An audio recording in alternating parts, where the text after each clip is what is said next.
All right. Today we do need to keep a better track of the time because I have to get down and man the rooted table. So if I start kind of rushing things through, that's why. I'm not trying to be rude. I got places to be. So today, we're in this section. We're looking at community and what that looks like as Christians, because we're not lone rangers. We're not rugged individuals. We stand alone apart from anybody else.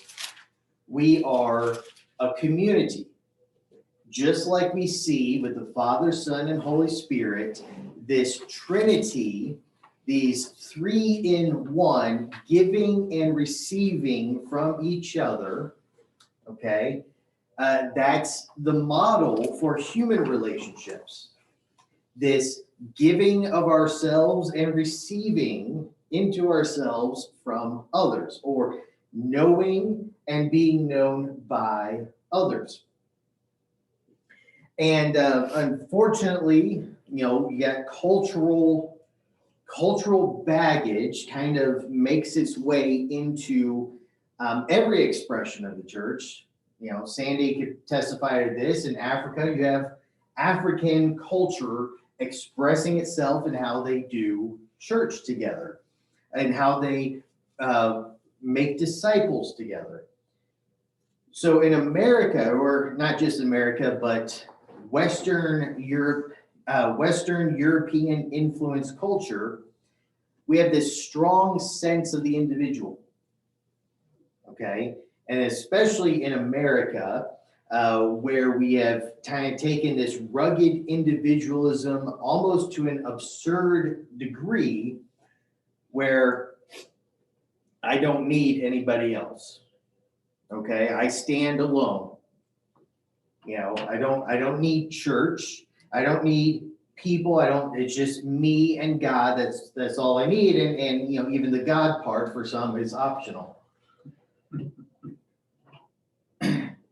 The Eastern world, the Eastern mindset, which is the culture in which the Bible was written, okay, God used people, and those people had a language and a culture and a way of thinking that God worked through to give us the Bible, is very much community oriented.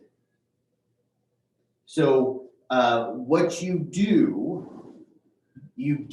as a member of a community, as a part of a bigger group. And again, just like individualism can go to an absurd extreme, this kind of community mindset can go to an absurd degree, where you have honor shame cultures, where you do anything that dishonors, brings shame upon the family, the larger community, well, then we'll kill you. Okay? And you have different cultures, they practice honor killings or other things, but you are part of something larger. Yeah, we are going to get that door. I get it. Okay. So, as Christians, as we disciple people, we are going to find ourselves needing to push against some of the individualism that people have been birthed into in American culture. Okay? To show that, hey, the community is something that we need. Not to the point that we lose our individuality, but the individual and the community go hand in hand. Okay, thoughts, questions? I found this rather obvious. Since I retired, you always think, well, when I retire, I'm going to have time to do that, Well, I've made it a point to try to be sensitive to neighbors, and of course I am very much so the one next door, because she lost her husband. Anyway, others also And especially with the virus, I mean, if you have the opportunity to go to their door and knock, it's like you get a cold stare like, well, what are you here for? Mhm. And I can remember when I was a kid at home in the country, growing up on a farm, you know, you go down to the neighbors, and they smile, and say, come on in, let's talk a while, you know? And there was a familiarity there, and there was an eagerness toward there. Now it's, how dare you walk down my driveway, you know? Mhm. No, that's very much the case. Come on in. Can you make sure that, they get a copy of the notes? Yep, coming Oh, up. they're down here. Top 3 elements. Yeah, and actually, sociologists have traced this change in mindset in numerous ways. There was a book that it's on my to read list called Bowling Alone. You know, it's about this, you know, change of community. We used to be more, and then now we are less communal. We used to have front porches, now we have decks Absolutely, absolutely. and privacy fences. Yeah, And locks. right. Yeah. I mean, I grew up in Dallas, Texas. We always locked our doors, but there were, Yeah. communities where you don't. I grew up in Belleville, we never had a lock, except for the hook on the screen door to keep it from. No, I'm serious. There were no locks. Keep the wind from blowing it open. Yeah, I yeah. get it. Other than Never that. left ours. So yeah, you can actually trace some of this shift through the architecture of new homes, Oh, yeah.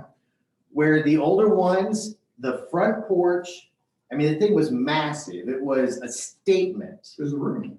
Yeah, right. And as people are walking home from their jobs or from the bus stop, you know, people sit out the front porch, hey, wave, hi. Well, as things progress, okay, you have the interstate system, you have people leaving the cities, or leaving the closer into the cities and moving further and further out to the suburbs.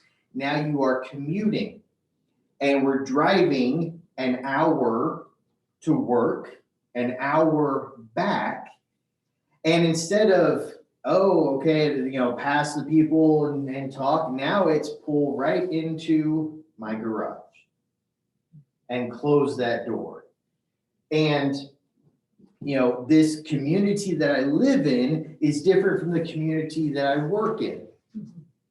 And so it's one thing if, okay, the neighbors, the people that you pass by and stuff, oh yeah, they're the people that you saw at your work. You know, Lori at the post office, you know, you see people in the community. Well, if you work in Indianapolis, you don't see the people in your community and you don't know them. And as we've been talking about with the RAM series, knowing is connected to trusting, right? As well as relying and committing and touching. So we don't know our neighbors, so we don't trust our neighbors. And then we move from the front yard where we can be seen and known by others to the backyard with privacy fence because we don't want to be known. Okay? So all of this, it's all connected. It's all connected. And the church used to be what some call a third space. Okay, so you have work, home, 2 spaces. A third space is that where you meet people outside of work, outside of home. Church used to be a third place. When I grew up, Wednesday night, big night at church, right? We had meals. We had hundreds of people coming into church, eat a meal together, and then you had this group of adults over here doing a Bible study. You had the choir over here. We had kids programming. And it was kind of a big, kind of an expectation almost. It's like, this is what we do. And of course, it was also better protected and understood in the community. You know, Wednesday nights, that's when churches do their thing. So you don't give extra homework on Wednesday nights. You don't schedule a bunch of sports practices on Wednesday nights. Well, things are no longer like that. And church is no longer really considered a third space where people gather and meet other people. We want to meet. Yeah. Yeah. Yeah, but do you sense in studies and your experience that people want to turn back, get back to that? Yeah, people want community. Yeah. And trying to find those natural spaces for community. So when I was in seminary and, you know, not married yet, okay, how am I going to find a wife, right? Where am I going to meet people? You know, in this case, I was working at a small country church north of Danville. The only other person my age was the daughter of the chairman of the elders. Okay, Don't cross that road. yeah, that creates some tricky. So where am I going? Am I going to go to the bar? You know, is that where you meet people? Where are those connection points?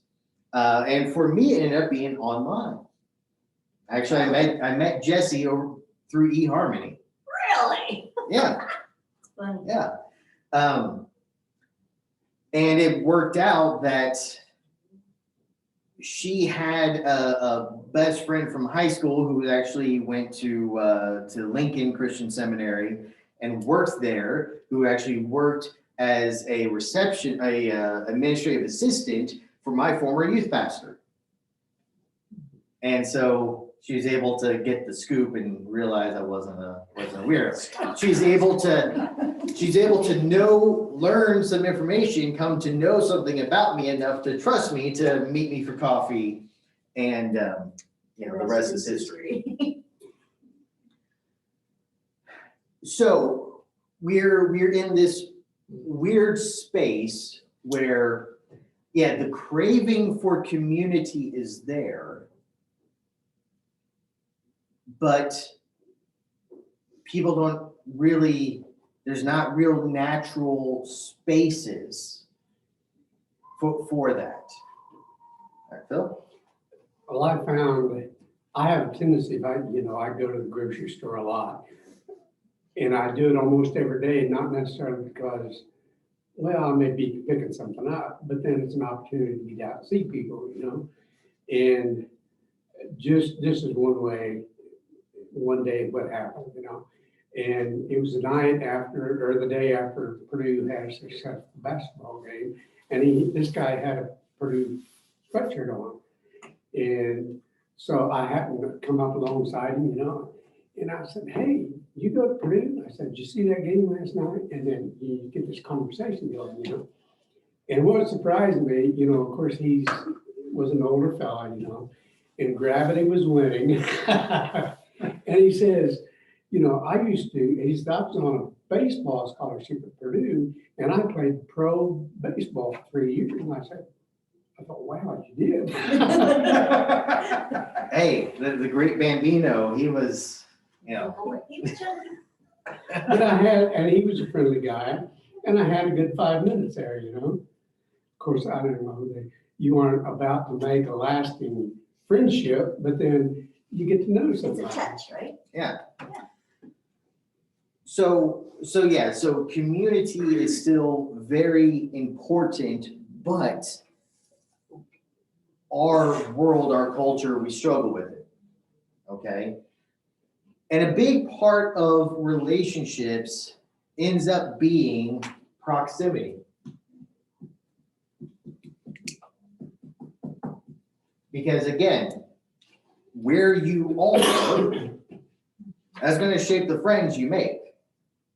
It's gonna shape your choices of friends and the likelihood of meeting somebody, you're most likely. So you think about when you were growing up as a child, your closest friends were the kids next door, people in your class. Because you sought out to meet them? No, because they were there. And you were there, and so you had the opportunity. And the same way,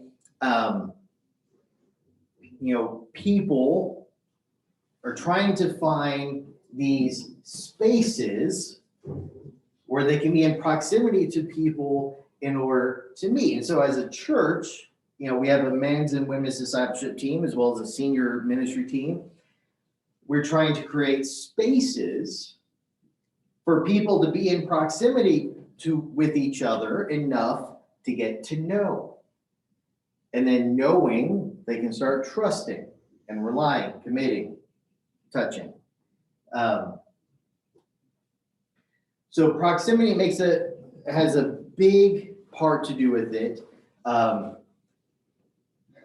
But finding expanding your avenues when we're in a world of commuting, when we're now we're in a world of virtual, working from home,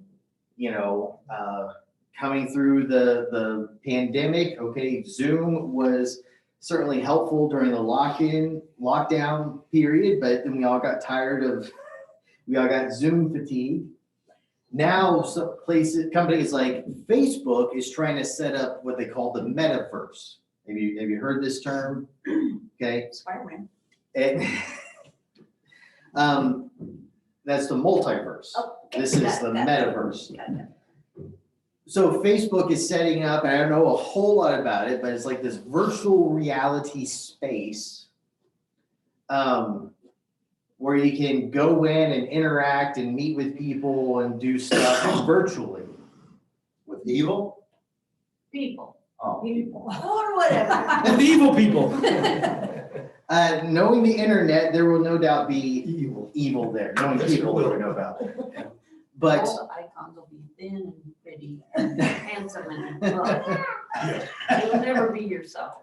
well, and the funny thing is, there was a Bruce Willis science fiction movie. I'm sure I've seen it. Yeah, it was. So basically, people were sending out these robot versions of themselves, That's safe. and they were at home, like interacting with the world through this robot thing. But it was like, it looked human. It wasn't like, Terminator type thing, but it looked human, but it was, again, the, Stepford Wives kind of.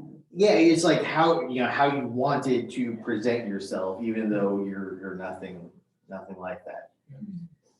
So you're not 6'5", you're 5'5". Which then again, it gets to this, we want community, but we don't necessarily want to be known. We want community, but we want it in a safe way where we can still like control how we're presenting ourselves. Your own terms. Absolutely. On the internet, you can be whoever you want to be. Okay? I saw something the other day. It was kind of going through the kind of before and after pictures of models. Oh. And just what you could do with simple makeup, Yeah. but then what you can do even more with Photoshop and filters and everything else to make yourself look, somebody actually put it this way: you're not unattractive, you're just poor. Because with the money for the stylists and everything, it makes a huge difference. So we want community, we want to be known, and accepted and loved, but do we dare risk being known and rejected? And this is the world that we are in. This is the world that people with it, and we see it at church. Sunday morning, hey, how's it going? Oh, it's great, living the dream. And the nightmare. Yeah, I didn't say what kind of dream it was. You know, the most often told lie on Sunday morning, I'm fine. Had a great week. Yeah. But if you got something, if there's somebody asks me that, and if I've got something I want to discuss, they'll turn off cold and turn away. They don't want to know. Well, and some will, and that goes back to our fear. Okay, if I'm known, I might be known and loved, or known and rejected. But Jesus, he rode that camel. Yeah. He told us if we belong to him, we're gonna ride that camel. And he also had a deep relationship with 3 guys. He had 12, but he had a deep relationship with 3 guys. So if each of us would like really grasp that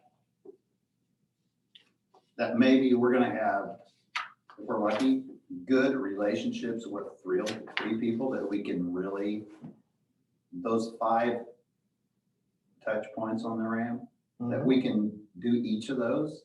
But there's a whole bunch of other people we can be social with, we can be really surface with, but we're not supposed to be deep with, there's 118 people, adults in the service this morning. We're not supposed to be deep with 118 people. And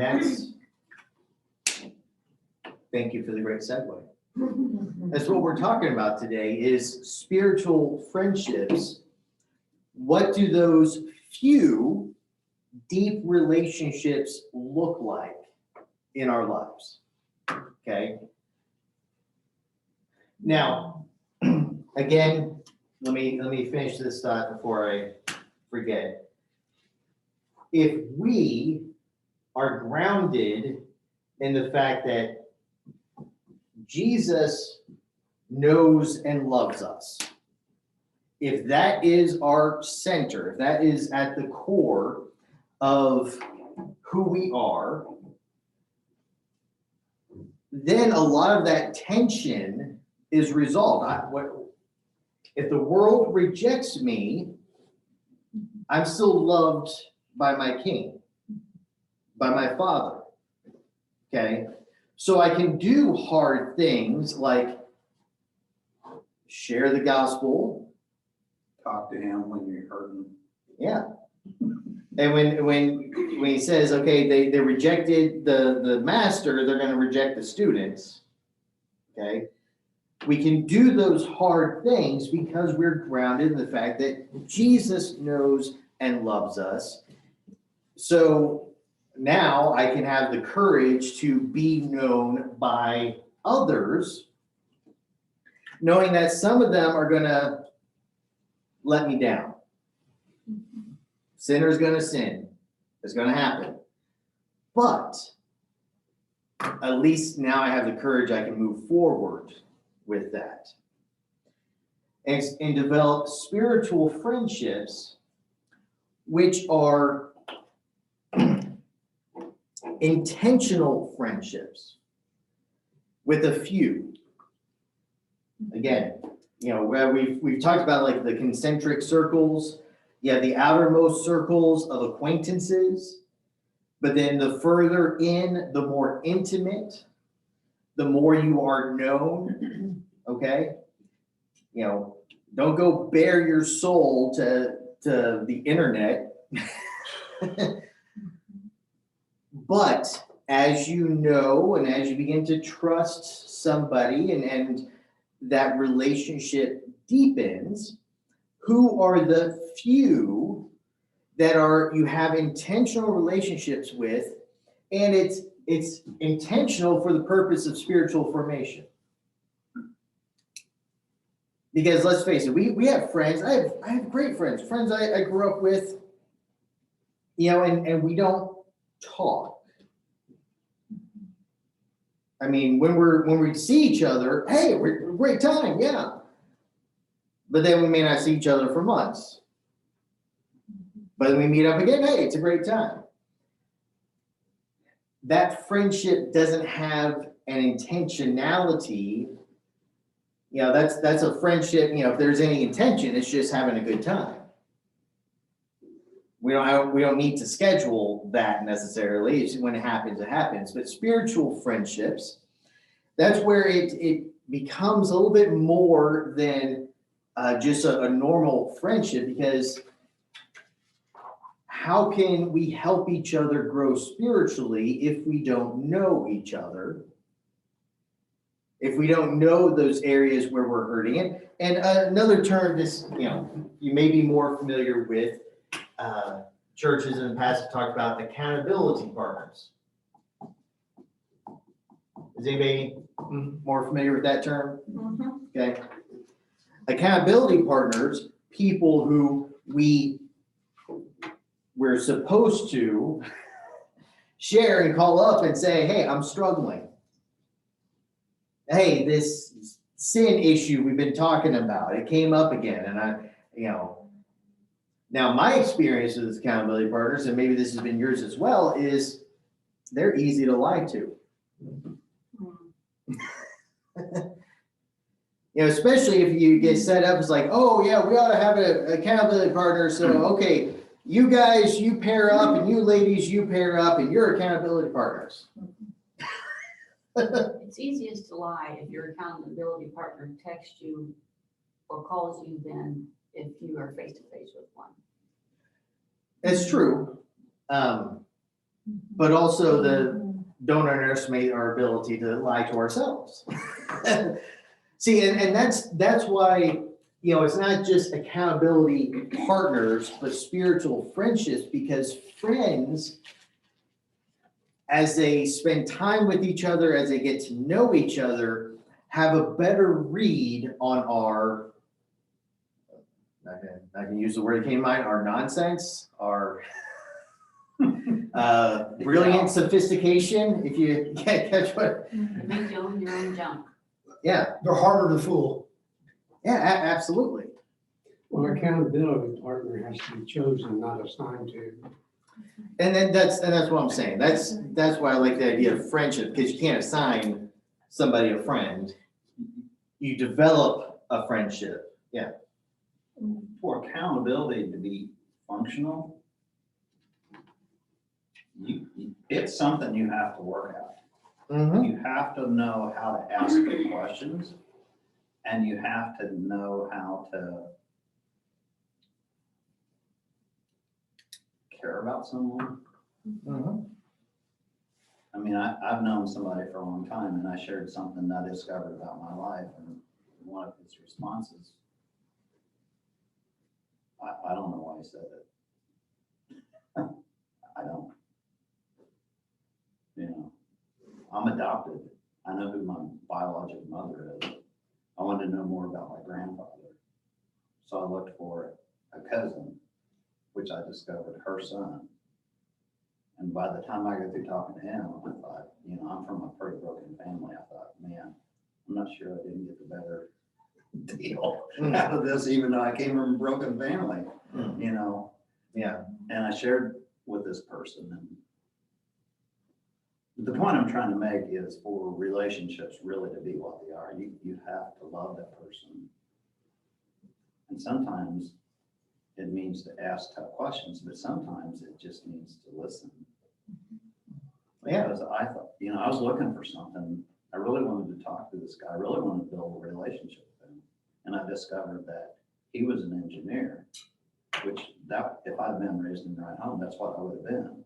So like genetics, I discovered genetics through him, but I discovered a really broken family. And I don't know why, I do.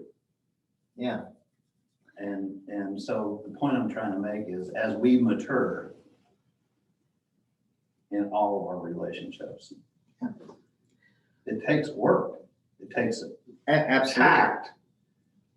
You know, absolutely. James says, slow to listen, slow, see, Be quick to quick listen. to listen, slow to speak, and slow to anger. And I would like to take the word out, the word anger out, and put the word respond in, because that's what we really need. Yeah. Yeah, quick to listen, slow to tweet. Yeah, I think one of the problems is we've been influenced too much by, it's common, media type things of like, of time. That like Janice and I in April are going to go down to Florida to meet with a Bible study group we had when I was in the Air Force. Now, that's like over 50 years ago. There's only 7 of us left, okay? And the older couple that's still left, who would have been a young middle-aged couple, when we started, they just moved to Florida, and they just said, why don't y'all come down here for a week? And we thought, but what I'm saying is, I think sometimes we think we create these things, and where some of it, a lot of it is just, it just shakes out. Like longtime friends just become longtime friends. I mean, they were good friends there, but to have a 50-year friendship, it takes 50 years. and And that is a good consequently, point. that's where we expect people to jump in and like, I like bananas. Do you like bananas? Let's be best friends. The kind of thing. And friendship doesn't work that way. And consequently, therefore, through my life, I'm thinking of people that I thought had potential to be good friends and couples and stuff. And it's not a problem. It's just that it didn't work out with some of those people. And then all of a sudden you look around and you go like, yeah, we've got these friends, that have been a long time. And I think there's the same thing with spiritual friends. I think it has to be a little more intentional. Yeah. But it takes, you just don't walk up to somebody and say, you want to be my spiritual friend, it's like. Right. No, and you're right, because when we were kids, you could develop your lifelong friendship that way. Yeah. You like bananas, I like bananas. Well, okay, Yeah. And then you start doing play dates and spending time together, and that's what develops. So with that, I would add, because remember, we're talking about how we're discipling others who may not have these insights and may get frustrated. It's like, yeah, I put myself out there. I tried to be friends and it didn't work out. Well, now I don't want to do it What anymore. were they anticipating? Right. Managing expectations and helping people know that, hey, no matter what happened, you're loved by Jesus, and don't give up on Jesus's family because you got burned. That might be some of our disciple making talks we need to have with people, is to convince them not to give up on community. Hey, lots of people have been burned by churches. Probably Okay. more than have it. Possibly. Same way as people have been burned by dysfunctional families, people have been hurt. It's like, hey, well, let's look at Jesus. His closest friends fled while he was being falsely arrested, okay? He understands, and he's with us there, but encouragement, don't give up, press in, and even more than how to look for a good friend, how do you be a good friend? Because ultimately, we can't control other people. We can control us and our disciples. People we're helping to disciple into the image of Jesus, they can't control other people. They can only control themselves. So helping them to learn how to be a good friend. And you're absolutely right, Jeff. Brian, it takes work. That's why I think the Ram series is so timely for this.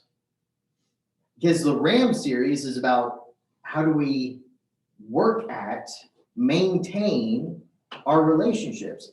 And I'll be honest, a lot of my friendships are on autopilot. It's like, I'm so busy doing this over here, I'm not intentionally cultivating these friendships. Except, occasionally, hey, you want to grab lunch? That's the extent of. But if we see that this is a need in our lives, then, and it's not higher than our spouse or our kids, but it is something that maybe we gotta put some thought into. To reach out, to say, hey, let's get together. Hey, how is our know, trust, rely, commit, and touch? And how can I be better at this with you and for you? Right. I think we have to be willing to allow people in their life. Mm-hmm. And it may be little simple things that you can do. Because I think two ladies can go for a walk. And it's unbelievable what can be shared between those two ladies. And I think when two men are working on a project together, it's unbelievable what communication can have. And sometimes someone may say, can I help you with X, Y, Z? Well, if you don't let them help you with X, Y, Z, you lose the opportunity to spend time with them. They may need your time, and they're willing to help you to get your time. Right. You're absolutely correct. Are we willing to be open to get to know them?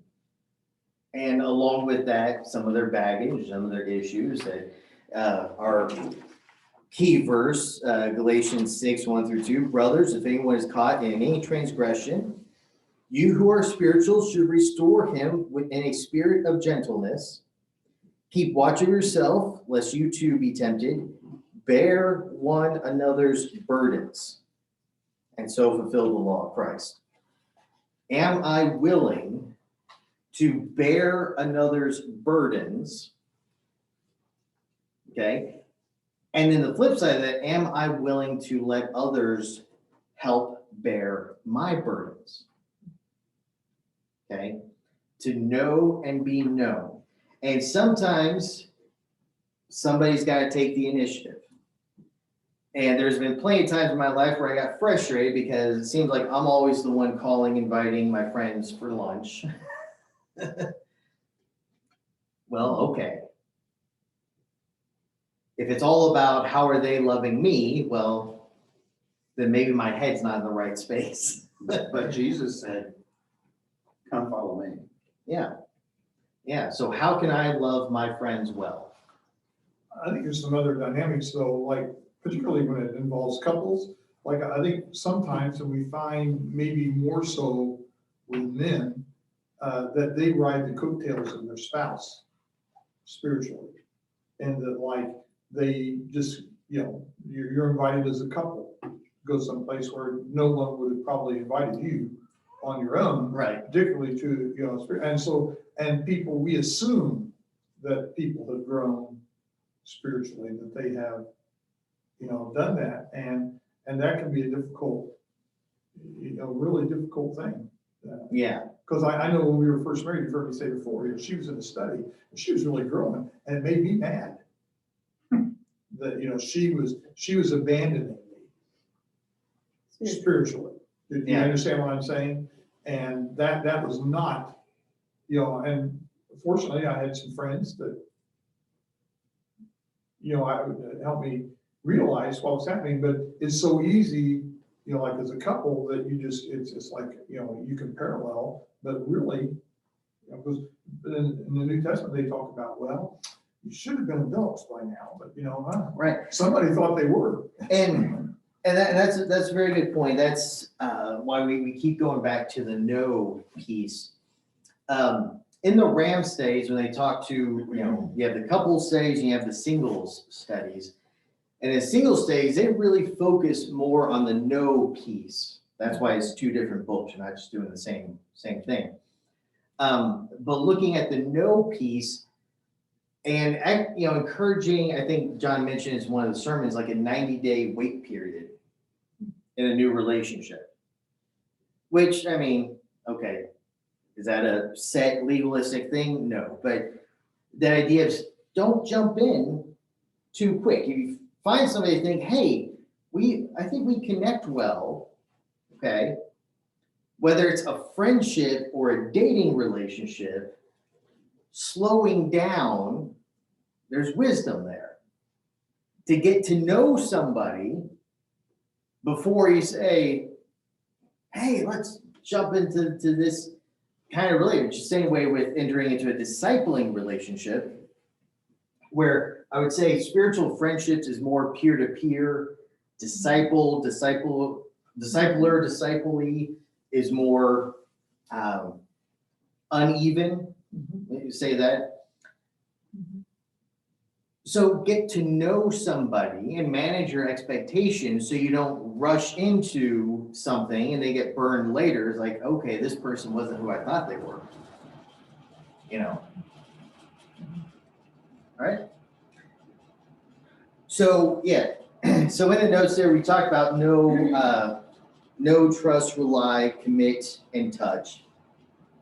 But I also have some verses from Proverbs.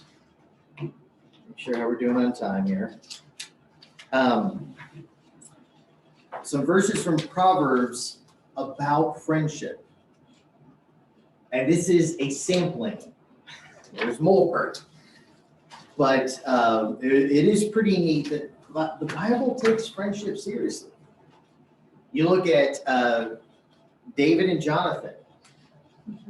You look at Ruth and Naomi, her mother-in-law.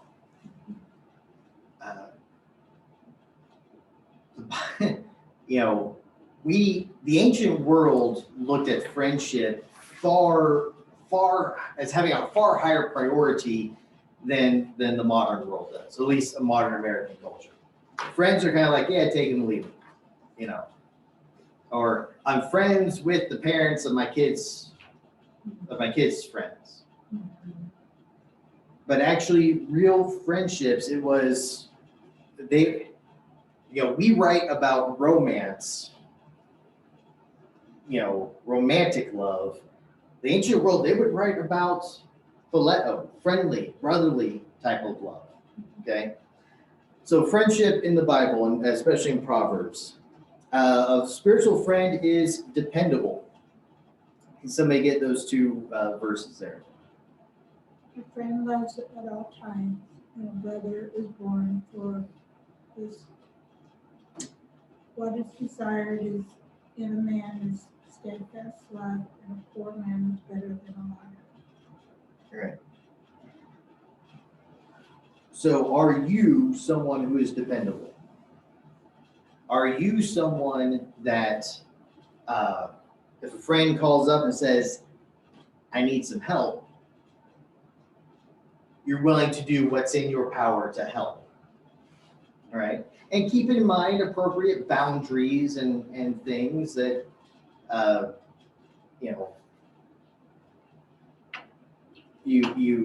I'm not saying this is a blanket call to let anybody use you for whatever reason, but with your friends, do they know they can trust you to be there?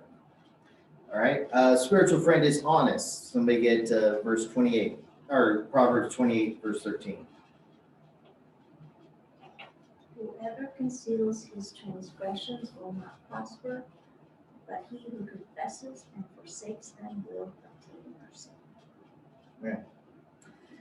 Now, this is certainly true in the case of I have sinned against somebody. I need to confess and make amends. But also for our own spiritual growth, having somebody that we can share our struggles with, and somebody who knows this is where Sam Draper is weak. These are the circumstances in which Sam has trouble following Jesus, surrendering all of it. So they can be in prayer, they can encourage, and praise God, I do have a group of guys that, okay, if my anxiety starts getting overwhelming me, okay, I need to reach out to prayer warriors to be in prayer for me. Okay. Who do you have like that? Now, and granted, there's some of us who, if we had a heart attack, we wouldn't want, our kids to know about it, let alone anyone else. We just got to keep that wall up there. I'm fine. Don't let anybody in. But again, we're not talking about letting the whole world know. We're talking about letting your trusted innermost circle. Do they actually know you? Okay. And do you know them? Spiritual friend is trustworthy. Okay. Somebody get those two verses. I'll get them. Proverbs 16:28, a dishonest man spreads strife, and a whisperer separates close friends. And Proverbs 11:13, whoever goes about slandering reveals secrets, but he who is trustworthy in spirit keeps a thing covered. Right. So here we're talking about gossip. Is this person somebody who knows when to keep their mouth shut? Now, granted, somebody confesses to harming, they're going to harm themselves or others. Well, then do the right thing and let others know. Somebody confesses that, hey, I hurt a child. Do the right, I don't care how good of a friend they are. If they're harming children, we don't cover that up. For their own sake, they need to be removed from an opportunity to hurt others. Does that make sense? So this isn't okay, we never share anything, but there are some things like, hey, I was really angry at my boss this week. Okay. Well, that person's processing through it. It doesn't mean, okay, well, let me go talk to your boss. Did you know that Sam was mad this week? No, somebody's internal processing through their emotions is not for the world to see.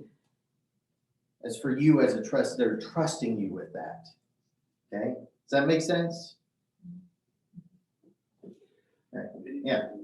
I've had thoughts along this line. When does gossip, if you're considering the subject of gossip, when does it start? On how light a thing does it start? Now, for example, a new restaurant come in town, and one of your friends went to that restaurant, and this new restaurant that's setting up and getting going.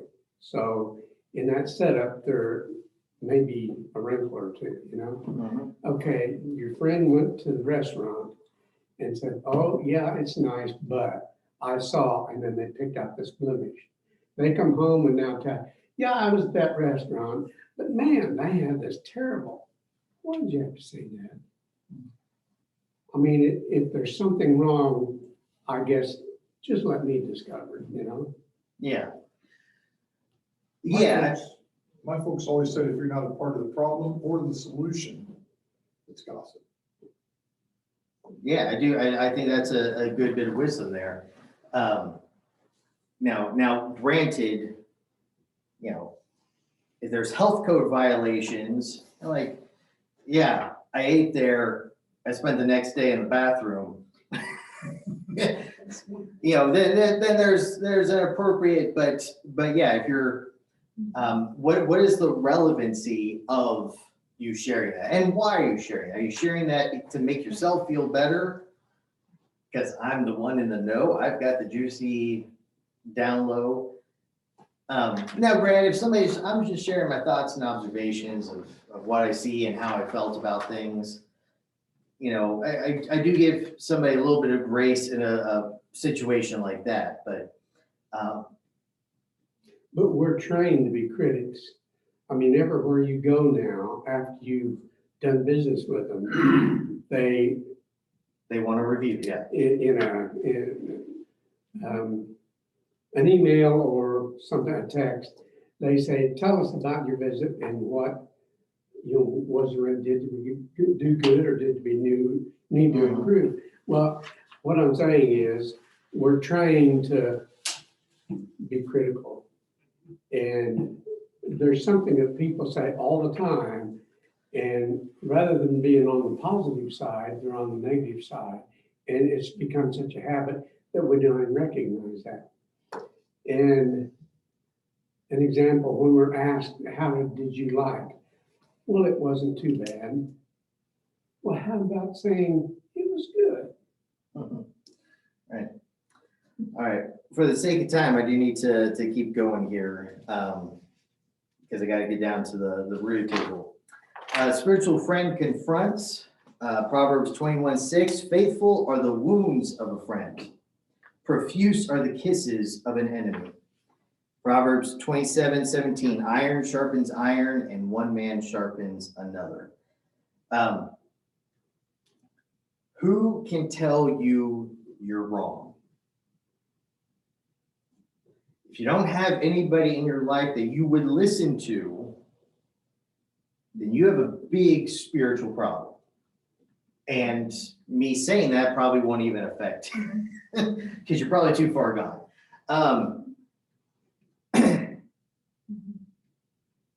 We don't like hearing we're wrong. We don't like hearing we messed up. We don't like somebody telling us like, hey, what you're doing there is not wise, or you're hurting your spouse or something like that. But we need people in our lives who have the courage and who love us enough to stop us. You ever see American Idol when that was coming out? Or some of these singing shows? Other things about American Idol is they have these long audition processes, kind of like the kids doing, come in, stand before the judge, sing your song. And some people would get up there and it's like, has nobody in your life ever been honest with you that you are not a singer, right? And so they get on national TV and embarrass themselves. Now, maybe that was like, haha, look, I got on TV, even. But you got to imagine some of them thought they had a chance. And they were sure of it. But nobody had the courage to tell them, like, hey, you need practice. You need work. Get a vocal, In the same way, does anybody care enough about us to say, I see the way you talk to people. You think you're being funny. Everyone else thinks you're a jerk. I think what you said is something that I have thought multiple times, Sam, and that is, do you love someone enough to tell them the truth? But then another piece to that is, does it make a difference? Because there are some people that you can tell them something that other people are talking about, but they don't love that person enough to tell them the truth. But if you tell them and it doesn't make any difference, other than in a positive way, maybe it will make a difference in a negative way.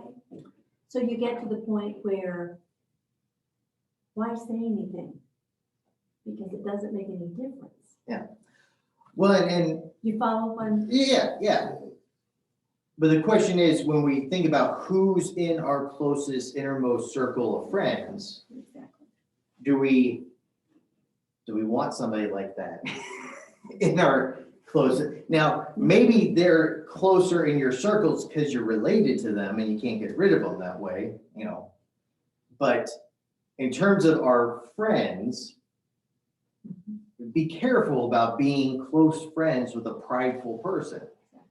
And be careful about being a prideful person. Or you lie to them and enable them thinking that's because you love them. You do that because you love them, because you don't want to hurt their feelings. Yeah. Or you just love peace more than you love them. Right. The last one here, spiritual friend shows grace. spiritual friend shows grace. Proverbs 17:9, whoever covers an offense seeks love, but he who repeats a matter separates close friends. Again, this isn't okay, we're covering up some hideous scandal, but this is, hey, you hurt me, we talked about it, we forgive each other, let's move on. Not, hey, remember that time you failed? Remember that time you said you'd be there, but you weren't there? Hey, remember that? We don't need to play the remember that game. We show grace.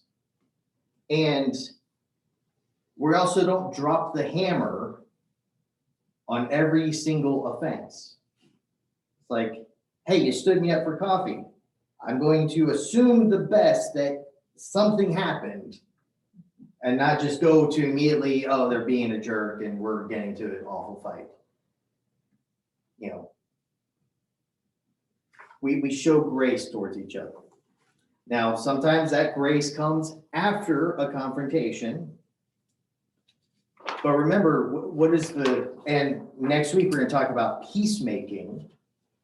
And we're going to talk about some of this is what does confrontation look like? But the goal of confrontation is always to help the other person. It's not to get it off your chest. It's not to make you feel better because you blasted them. It's to help them be more like Jesus. And if they listen to that and they're doing that, then great, praise God. We don't got, it's over. If they're not listening to that and things have to, but it's for their sake, not for your sake. Okay. All right, so that's spiritual friendship. Next week, we're going to talk about peacemaking and reconciliation. And that after that, we're gonna switch from talking about community to talking about service. And what does that look like? So we're getting spiritual gifts and stuff here in the next few weeks as well. So let me stop the recording and then we'll pray and get out of here.